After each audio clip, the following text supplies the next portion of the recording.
138 ayat 1 sampai 3. Mazmur 138 ayat 1 sampai 3. Mazmur 138 ayat 1 sampai 3.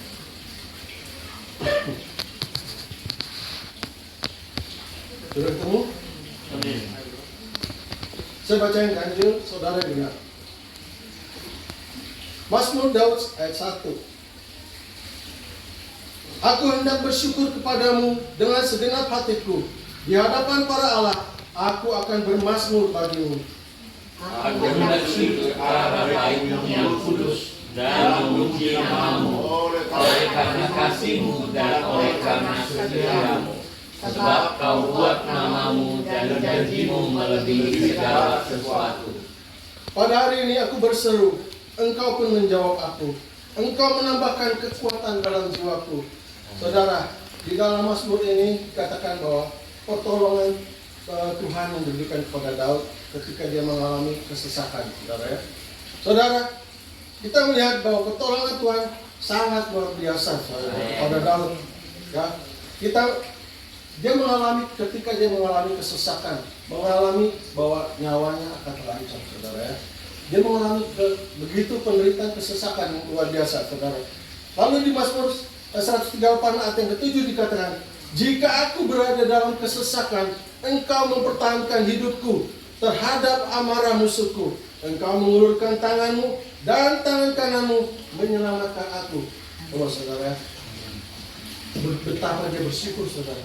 Ya, ketika kita mengalami begitu masalah yang besar dalam hidup kita, tiba-tiba Tuhan, pertolongan Tuhan yang begitu luar biasa menolong kita mengatasi segala masalah kita, mengatasi segala kesusahan kita. Apa yang kita rasakan, saudara? Kita begitu bersyukur, saudara. Nggak ada ucapan lain lagi, saudara, selain kita bersyukur. Karena apa, saudara? Segala kesusahan kita Tuhan tolong. Ya, tangan Tuhan mengulurkan tangannya menolong kita ketika kita menghadapi masalah yang begitu berat. Oleh karena Daud sujud untuk segala kebaikan Tuhan. Ya, begitu juga saudara, saya percaya kita semua akan melakukan itu, saudara. Oleh karena Daud sujud, pada dasarnya banyak manfaat, saudara, ketika kita mengucap syukur. Mengucap syukur kepada Tuhan itu banyak manfaatnya, saudara. Oleh karena sebab tetap kita mengucap syukur apapun masalah yang terjadi dalam hidup kita. Amin. Amin. Kita lihat Nabi Yusuf, betapa dia menderitanya, saudara. Ya, betapa dia merasakan siksaan dari saudara-saudara. Tapi saudara, dia tidak andalkan Tuhan, saudara. Dia percaya segala sesuatu yang terjadi dalam hidupnya semua baik. Semua baik. Dia percaya apapun yang terjadi dalam hidup kita semua baik. Amin. Jadi oleh sebab itu tetaplah kita bersyukur. Kenapa sih kita harus mengucap syukur, saudara? Kenapa kita harus mengucap syukur? Karena apa?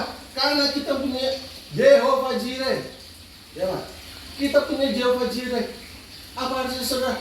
Tuhan yang menyediakan. Tuhan yang menyediakan yang segala yang kita perlukan. Amin. Jadi kita percaya bahwa di dalam segala kesusahan kita percaya ada Jehovah Jireh. Jehovah Jireh yang menolong, menyediakan kita segala yang kita perlukan. Entah itu pertolongan, entah apa yang kita perlukan. Ya nggak, saudara? Amin. Kita punya Jehovah Jireh. Di sini kita akan bahas ada berapa manfaat dalam mengucap syukur. Ya, yang pertama di dalam Mazmur 50 ayat 23. Yang ketemu tolong bacakan. Mazmur 50 ayat 23.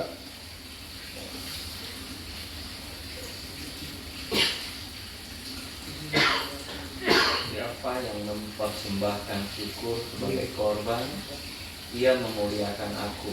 Siapa yang jujur jalannya, keselamatan yang dari Allah akan kuperlihatkan kepadanya.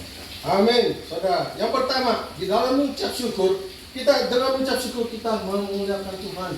Ya, kita memuliakan Tuhan. Ya, kadang secara manusia orang bingung. Kenapa ya? Lu dalam kesusahan begitu masih bisa mengucap syukur. Wow, luar biasa lah, saudara. Luar biasa. Orang bisa melihat, oh dia punya Allah yang luar biasa. Amin. Amin. Dia punya Allah yang disembah yang luar biasa. Jehovah Jireh. Ya, wah luar biasa. Jadi kita harus menyatakan kepada dunia bahwa ketika sekalipun saya dalam kesusahan, saya mengucap syukur karena saya punya Allah yang luar biasa. Amin. Dan kita punya ucapan syukur kita bisa berupa apa, saudara? Hah? Kita bisa mengucap syukur dengan harta yang Tuhan sudah berikan pada kita. Bisa apa? Uang. Amin. Tuhan berkati kita, ya. Tuhan berkati kita agar apa? Kita menjadi berkat juga bagi orang lain. Amin. Amin. Kita diberkati untuk memberkati orang lain. Ya. Jangan egois. Ya, jangan egois. Jadi ucapan syukur bisa berupa uang yang Tuhan sudah berkati kita. Lalu apa, saudara? Melalui puji-pujian. Amin. Kita di sini sedang mengucap syukur untuk segala kebaikan Tuhan. Ya nggak? Kita boleh ada yang nggak makan hari ini? Ada nggak? Tidak ada ya. Yes. Semua makan kan hari ini? Lontong sayur. Nah, kita semua makan di sini. Tuhan berkati kita melalui Cimucu, ya nggak? Pagi kita udah diberkati, bisa makan bakmi, bisa makan ini, ya nggak, saudara? Wah, luar biasa, saudara. Kita diberkati karena melalui puji-pujian kita bisa bersyukur sama Tuhan. Melalui uang kita bisa bersyukur sama Tuhan. Lalu melalui apa lagi, saudara? Melalui apa? Air mata. Air mata kita, saudara. Ketika kesulitan yang begitu menghimpit kita, ketika saat itu juga Tuhan memberikan pertolongan kepada kita. Mungkin ada orang yang bisa berkata-kata, ya, dia melihat kebaikan Tuhan hanya mengeluarkan air mata, saudara. Ya nggak? Tuhan tahu nggak? Tuhan tahu apa yang kita lakukan. Dia tahu setiap tetes air mata kita. Ya nggak? Tanpa kita berucap, dia tahu, saudara, tetesan air mata kita. Jadi mengucap syukur itu banyak, saudara, yang kita lakukan, ya, melalui pujian, melalui uang yang Tuhan berikan pada kita, melalui puji-pujian, ya. Saya rasa kalau dalam sehari ya, kalau nggak nyanyi itu pakai betah gitu. Di mobil kayak mau di mana kayak nggak tahu ya. Tahu ya, saya rasa setelah lahir baru gitu ya, saya pengen nyanyi gitu. Nah, supaya mau jalan ya di mobil, ini nyanyi terus. Saya bilang, orang mau nyanyi terus ya. Jadi saya bilang, ya itu mungkin karena dia ada sukacita ya. Roh Kudus ada di dalam setiap kita, anak sukacita. Amin. Nah, lalu senangkan hati Tuhan, ya. Senangkan hati Tuhan dengan bersyukur, saudara. Apapun yang terjadi dalam hidup kita, Tuhan katakan bersyukurlah senantiasa, ya. Amin. Secara manusia kita pikir kok Tuhan, saya mesti bersyukur sih kalau saya susah gitu. Kenapa Tuhan? Kenapa saya harus mengucap syukur, Tuhan? Itu perintah. Itu perintah Tuhan, bukan perintah manusia, ya. Kalau Tuhan sudah bilang A, ya, B, ya. Itu harus kita lakukan. Itu harus kita lakukan. Jadi tidak ada yang tawar-menawar, saudara, ya. Jadi kita mengucap syukur karena kalau kita menyenangkan hati Tuhan, mengucap syukur, ya, pasti nama Tuhan dimuliakan, nama Tuhan ditinggikan, ya. Ketika hati Tuhan disenangkan, ya, He prepares whatever is the best for you and me. Amin. Amen. Ketika kita menyenangkan hati Tuhan, Tuhan menyediakan apa yang terbaik buat kita. Amin. Amen. Tuhan pasti menyediakan. Saya percaya itu. Memang seolah-olah nggak mungkin, saudara. Nggak mungkin Tuhan, nggak mungkin. Tapi bagi Tuhan mungkin. Amin. Amen. Tidak ada yang mustahil bagi Tuhan. Kalau kita berjalan bersama Tuhan, saya percaya semua mungkin. Ya, semua mungkin. Bahkan Tuhan menyediakan apa yang tidak pernah kita pikirkan. Contohnya, satu hari saya mau beli mobil, saudara. Waktu itu saya mau beli mobil, ada uang, saudara, ada uang. Terus saya beli mobil. Tiba-tiba pokok saya dengar. Dia bilang apa, saudara? Udah kebanyakan duit ya? Saya kayak malah dimarahin, saudara. Dia mungkin bukannya marahin ya, cuma cara dia menegur juga memang orangnya agak cuma dia bilang, udah kebanyakan duit, mau beli mobil. Saya juga bisa ngomong apa ya, kan saya nggak punya mobil. Ya, saya nggak punya mobil, saya punya mobil dong. Karena saya punya keluarga, ya nggak? Masa saya harus naik angkot terus? Ya, saya mau punya mobil kan? Ternyata apa, saudara? Besokannya dia beli mobil, saudara. Nah, jadi Tuhan Tuhan, He knows what is the best for us. Dia tahu yang terbaik buat kita. Ya, dia mulai dari Tuhan. Saya pikir dia marah-marah sama saya, saudara. Ternyata apa? Ya udah, butuh dari pakai. Gue kasih ini. Wah, luar biasa lah saudara. Ya. Mau dong punya Wah. Memang tuh. Kadang-kadang kita menangkapnya saudara, kayaknya pasang banget dia. Saya mau beli mobil, saya marahin gitu. Ternyata ada tujuan yang baik. Nah itu ya, orang kadang-kadang sifat orang beda-beda cara penyampaiannya. Ya, sebenarnya dia sayang. Saya yakin dia sayang sama saya. Cuma penyampaiannya seperti itu. Hah? Udah dibeliin ya? Bukan, memang sebenarnya aku percaya sebenarnya dia sayang sama saya. Cuma orang begitu, dia punya karakter begitu, agak kasar. Saya juga percaya. Tanpa mulu mana sisi saya. Amin. Apa nyambungnya itu? Nah, kita udah. Bukan. Bahkan Tuhan Jangan bully Ci Cynthia lo. Kita pikirkan. Ya. Amin. Amin. Contoh lagi, Pak Agus. Ketika Pak Agus mengalami waktu dan mengalami kesusahan, saya percaya Pak Agus nggak terpikir punya rumah sebagus ini, ya kan? Apa nih sanggup? Nah, Pak Agus nggak terpikirkan, tapi Tuhan sediakan yang terbaik. Amin. Amin. Tuhan sediakan yang terbaik. Wah, saya paling ingat itu. Wah, anak sukasa, anak luar biasa. Ya, amin ya. Allah kita luar biasa. Ya, sebagai manusia banyak hal yang kita butuhkan di dalam hidup ini. Amin. Kita kalau pengen ini, pengen itu, pengen itu. Tapi Tuhan memberikan yang kita butuhkan. Amin. Bukan yang kita mau. Ya, kan maunya kita sih banyak, ya nggak? Lu mau pengen ini, pengen ini. Tapi Tuhan bilang, aku berikan kamu yang kamu perlu. Ya, mungkin waktu itu saya perlu mobil. Ya, Tuhan kirim mobil sama koko saya, melalui koko saya. Ya, itu satu anugerah. Sebenarnya anugerah yang Tuhan berikan sama kita. Jadi kadang-kadang Tuhan menyediakan yang tidak kita pikirkan. Ya, ternyata kalau kita ada sekarang, wah, gila, kayaknya nggak mungkin. Pikiran gua nggak mungkin gua ada di sini sekarang. Ya, tidak mungkin, impossible. Jadi jangan segan-segan minta berharap sama Tuhan. Amin. Amin. Tuhan pasti sediakan. Oh, memang masalah kita banyak dalam hidup kita, tapi tetaplah kita mengucap syukur apapun yang terjadi. Rencana Tuhan terlalu indah buat saudara dan saya. Ya, menurut kita, Tuhan kok begini sih? Kayaknya bukan saya nih. Nggak harusnya saya begini Tuhan.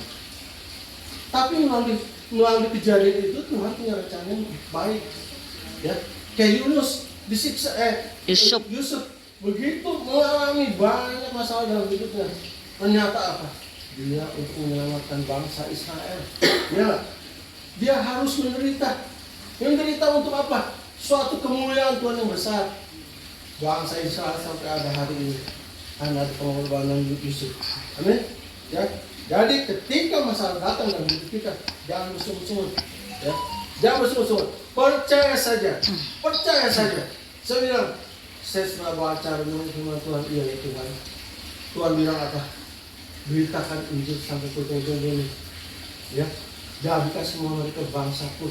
Ya. Supaya mereka mendengar dengan Injil. Saya bilang, Tuhan, gimana Tuhan? Kadang-kadang orang itu baru mau kasih tahu aja berita Injil, dia nggak mau dengar gitu ya Tuhan. Tapi Tuhan bilang apa? Beritakan, ya beritakan. Itu tugas kita. Jadi sebenarnya, ya Tuhan. Jadi saya merasa kita nih, kita jangan tenang-tenang ya. Jadi anak Tuhan jangan kita tenang-tenang, kita udah diselamatkan. Kita ada tugas yang luar biasa. Tuhan bilang beritakan Injil, beritakan kabar baik kepada semua orang. Wah, saya baca itu ya Tuhan ya. Wah, saya mau jadi penginjil Tuhan. Saya mau jadi penginjil. Pakai Tuhan hidup saya. Pakai lidah bibir saya Tuhan. Amin. Untuk kemuliaan nama Tuhan. Biar banyak orang mendengar kabar baik. Biar mereka juga diselamatkan. Seperti saya diselamatkan. Kayak saya mendengar orang memberitakan kabar baik kepada saya. Amin. Ada orang yang memberitakan kepada kita semua. Kita ada di sini. Amin. Jadi, mari saudara, kita beritakan kabar baik. Tidak ada orang yang dapat melihat rencana Tuhan saat apa menghadapi pergumulan. Contohnya, ada orang Dia tidak bisa melihat rencana Tuhan. Ketika mengalami masalah, dia tidak taat. Contohnya, kita kenal Musa kan? Musa itu hamba Tuhan yang luar biasa, saudara. Yang dibilang lembut hatinya. Coba. Musa dikatakan di Alkitab itu orang manusia yang lembut hatinya. Tapi pada saat kejadian bangsa Israel kehausan, dia haus, dia butuh air. Tuhan bilang apa? Musa, perintahkan bukit ini keluar air, ya, maka dia akan mengeluarkan air. Tuhan suruh itu, tapi dia nggak taat, saudara. Dia nggak taat. Itu Musa ngapain? Ambil tongkatnya, dipukul bukit batu itu.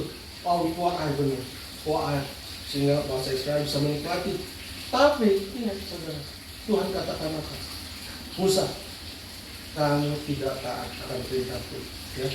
Engkau mempermalukan aku di depan bangsa Israel.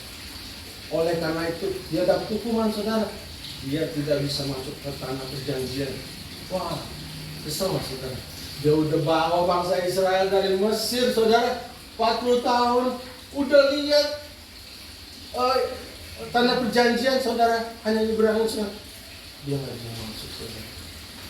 Karena kesalahannya. Ya, kalau kita pikir kecil ya, saudara. Dia sudah bawa 40 tahun, udah kayak ke pinggir sungai gitu, nyebrangin. Akhirnya nggak bisa masuk ke sana. Nyesel nggak, saudara? Demikian juga kita, saudara. Kalau kita tidak percaya, tidak taat sama firman Tuhan, Tuhan bilang, tapi kita terjadi seperti Musa. Kita tidak bisa menyatakan perjanjian, saudara. Ya, jangan dipikir kita udah selamat. Tuhan ingin namanya dimuliakan, perintahnya diikuti, ya. Dan dia mau juga dimuliakan kekudusannya. Jadi kita ingat, ini suatu pelajaran penting. Ini bukan main-main. Kalau Tuhan sudah suruh begini, laksanakan aja. Memang dia kesal, saudara, melihat bangsa Israel. Wah, marah-marah, menghujat. Sorry. Aus. Bangsa Israel menghujat, saudara, karena dia kehausan. Lalu saya minum tadi, saudara. Haus, saudara. Itu ciri penginjil internasional. Nah, lalu apa, saudara? Sehingga secara manusia, saudara, coba deh, opa nih di sini. Ini kita udah pada ngedumel ya. Anggota family kan ngedumel nih. Secara manusia bisa kesel, opa. Iya nggak? Opa bisa kesel, saudara. Tapi ingat, saudara, melalui firman ini Tuhan katakan, seberapapun masalah kita besarnya, ingat, jangan melanggar perintah Tuhan. Ya, itu akan menjadi bahaya banget, fatal. Seorang Musa yang lemah lembut hatinya aja bisa nggak masuk tanah perjanjian. Coba, ya. Apalagi kita, saudara. Ya, jadi kita harus ingat. Lalu di dalam Bilangan 20 ayat 18 dan 12. Bilangan 20 ayat 18 dan 12. Tolong bacakan.